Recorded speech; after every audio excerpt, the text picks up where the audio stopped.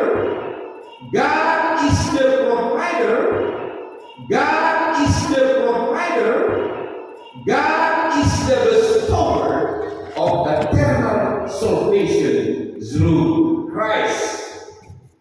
Jadi percaya artinya bahwa meyakini di dalam hati, conviction ini.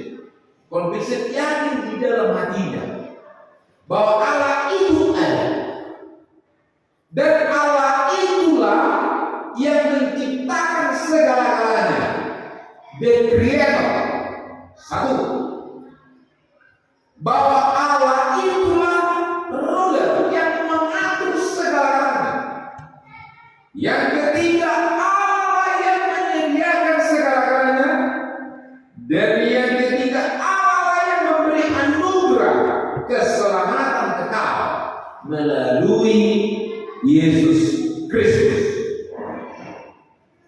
Jadi Paulus menegaskannya begitu, bahwa perjalanan hidup kami sehari-hari, ini saya bahasakan saya sendiri. Perjalanan hidup kami sehari-hari, berpikir, bekerja, berbisnis dan lain sebagainya, dengan cara percaya kepada Allah. Allah itu ada, Allah itu yang menciptakan, Allah itu yang mengatur, Allah itu yang menyediakan, Allah itu yang memberi anugerah keselamatan melalui Yesus Kristus. Jadi Paulus sudah menyangkal mereka tidak percaya kepada Kristus, tetapi hidupku di dalam Kristus. Berani tidak saudara? Tidak mudah di luar sana. Tidak mudah begitu kita bicara tentang hal rohani apa bilang. Bertiga lalu kecilkan. Basik dua kok lalu cinta. Seorang percaya kau cinta. Tapi Paulus menghadapi para rasul palsu itu dan para jemaat yang terpecah itu, dia berkata, hidup kami paling mati dia. Kan itu dikatakan bisnis. Udah paling mati dia bisnis. Udah hidup kami dengan cara mempercayai Allah di atas segala. Ini perlu. Lalu ditambah dengan kata bukan karena melihat. Melihat di sini dalam bahasa Yunani eidos artinya the external or outward appearance. Artinya bukan yang tampak lahiriah, bukan yang tampak luar yang kami hidupi, tapi yang tampak dalam, internal dan inward appearance, tampilan di dalamnya, yaitu di hati ini yang terus kami gumuli. Ini kan agak tinggi bahasanya ini. Bagaimana mempraktekkannya? Ini yang selalu saya pikirkan. Bagaimana mempraktekkan tampilan dalam ini? Jemaat yang dikasihi oleh Tuhan, izinkan saya berilustrasi lagi. Udah pernah juga disampaikan, kan pernah disampaikan mana? Jadi ada satu keluarga kecil punya satu kuda. Ini tinggal ayahnya dan anaknya. Lalu anaknya ini dilatih untuk melatih kudanya ini. Lalu terlatihlah kudanya ini. Lalu ada orang mau membeli kuda ini karena sudah terlatih. Lalu dia menolak. Lalu tetangganya bilang begini, Pak Tuan, jual aja lah kuda begitu. Nanti dicuri orang. Lalu Pak Tua bilang, tidak, Tuhan menjaganya. Besoknya kuda ini hilang. Orang sekampung pun bilang sama mereka, Pak Tua, itulah sebabnya. Coba kalau kau jual kemarin, kau sudah dapat duit. Sekarang kau dapat sial.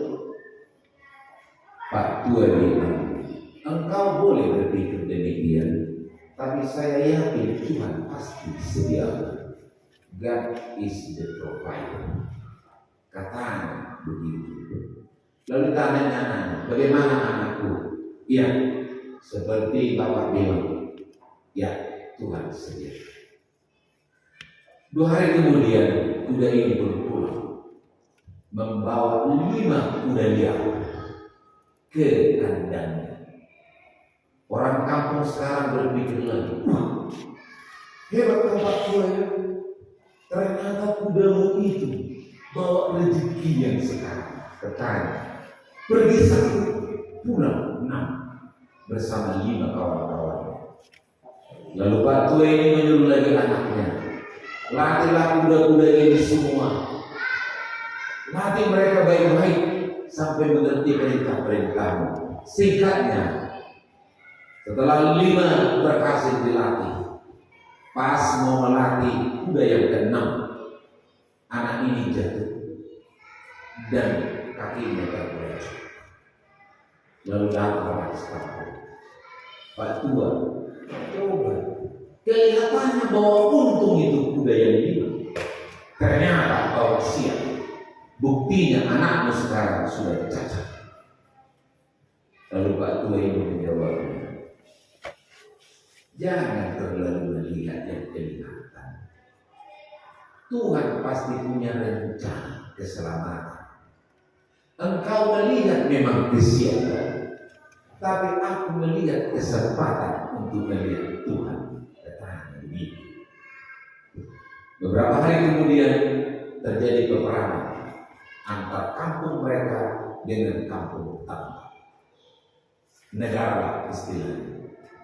Lalu datanglah pemerintah meminjam kuda-kuda ini dan dibayar mahal, dan juga membawa anak-anak yang sehat-sehat. Tapi anak ini tidak ikut. Anak-anak para tetangga ikut. Lalu datang lagi ke Pak Tua. Pak Tua, maaf ya, kami jauh kata-kata kami. Benar yang kau bilang, Tuhan merencanakan keselamatan bagi anak. Anak kami kini sekarang berperang, kami tidak tahu itu. Tapi anakmu sekarang di hadapanmu berjalan dia. Bapak Ibu, kadang-kadang kita suka kali melihat yang kelihatan. Kapanlah kita mempercayai yang terlihat? Saya tahu itu mengajarkan. Dilatihlah itu Bapak. Mengapa kita tidak percaya lagi bagi Sunnah ayat 33? Cari dahulu kerajaan Allah dan kebenarannya, semuanya ditambahkan. Tapi saudara tahu, cari dahulu kerajaan dunia dikurangkan. Lihatlah kerugian yang terjadi sekarang. Lihat kebocoran yang kita alami. Bukankah itu sudah cukup? Allah telah memperingatkan kita semua sudah mengalami loh.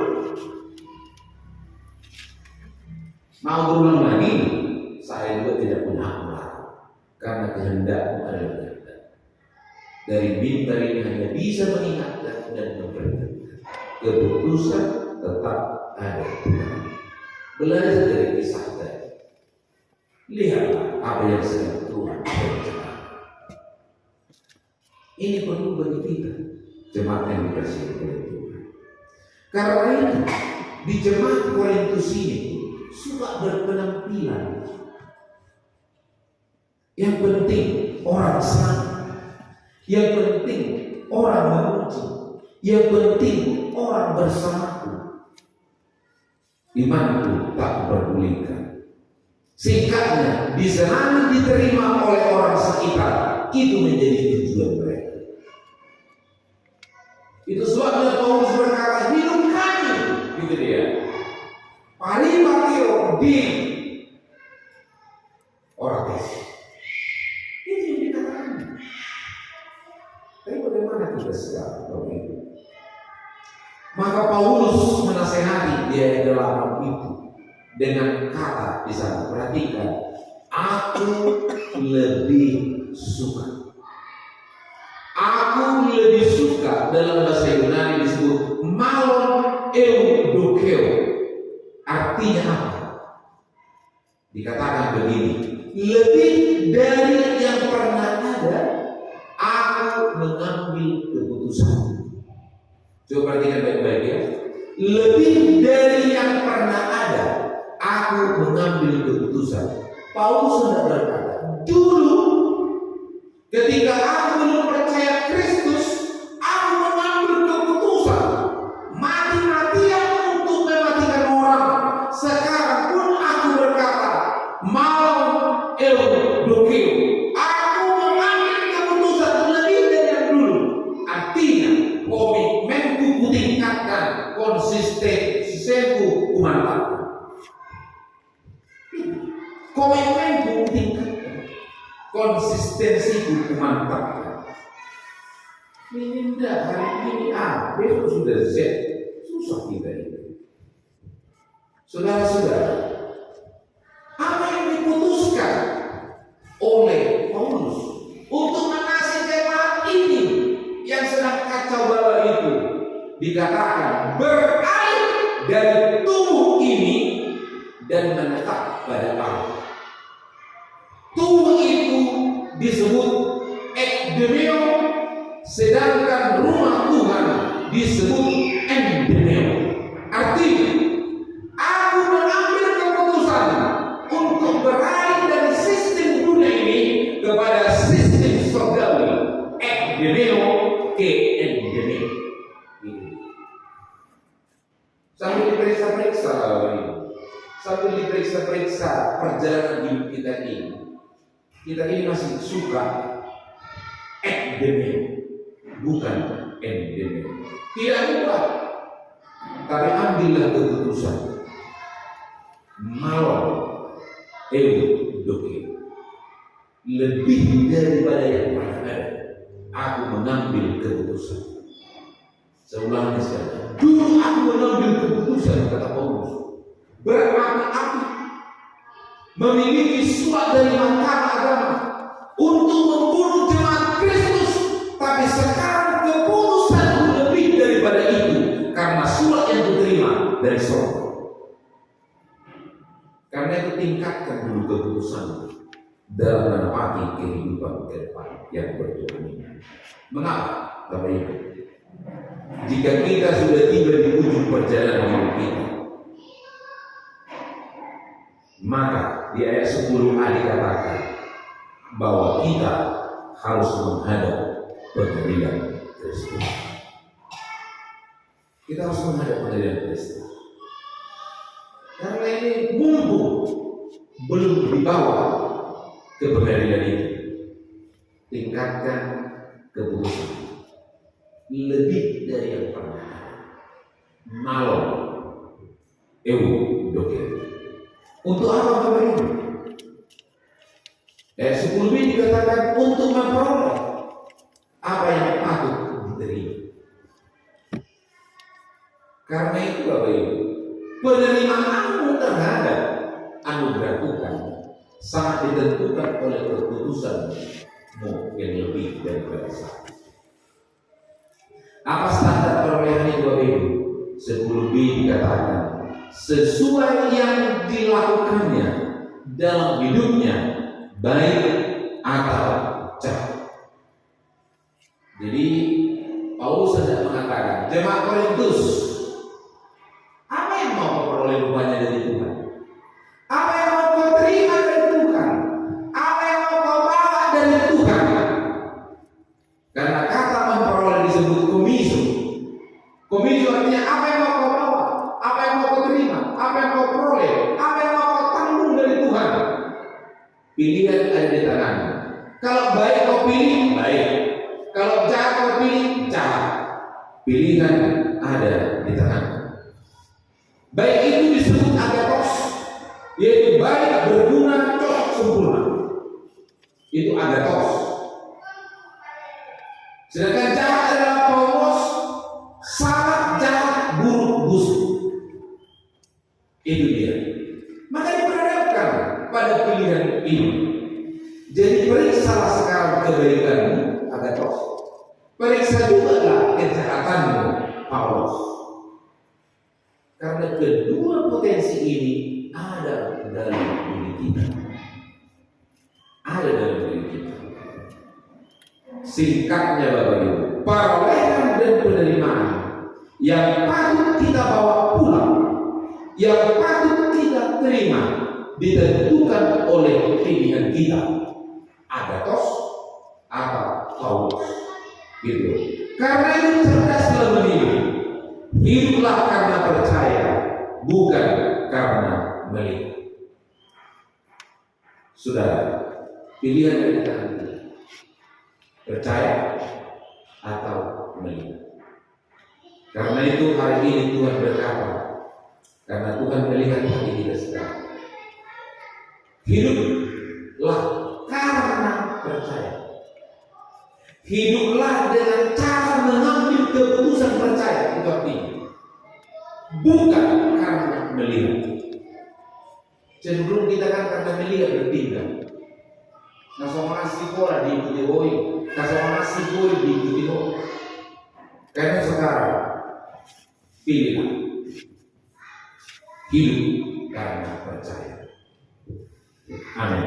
Kita berdoa. Bapa dalam surga, kami bersyukur buat firman ini. Karena Engkau melihat kami semua. Apakah memang kami masing-masing sungguh percaya kepada Tuhan, atau kami hanya sekedar melihat dan kami mempercayai yang kami lihat sehingga Tuhan tidak ada di sana. Sama dengan khotbah minggu lalu ya Tuhan, bahwa umat-Mu itu karena melihat lalu mereka ingin seperti yang mereka lihat. Dan hari ini Tuhan sangat mempertegas kepada kami ya Bapa, agar kami sungguh-sungguh percaya kepada-Mu, bukan percaya kepada apa yang kami lihat. Untuk itu Tuhan Yesus, tolonglah kami yang kurang percaya ini, tolonglah kami yang belum percaya ini, tolonglah kami yang tidak percaya ini. Dengan kepenuhan Roh Kudus memungkinkan kami percaya dengan cara mengambil keputusan untuk mempercayai Tuhan dan meyakini Tuhan dalam perjalanan kehidupan kami ke depan. Dengan kepenuhan Roh Kudus, hidup kami menjadi penggenapan. Dalam nama Tuhan Yesus, doa kami kita berikan. Amin.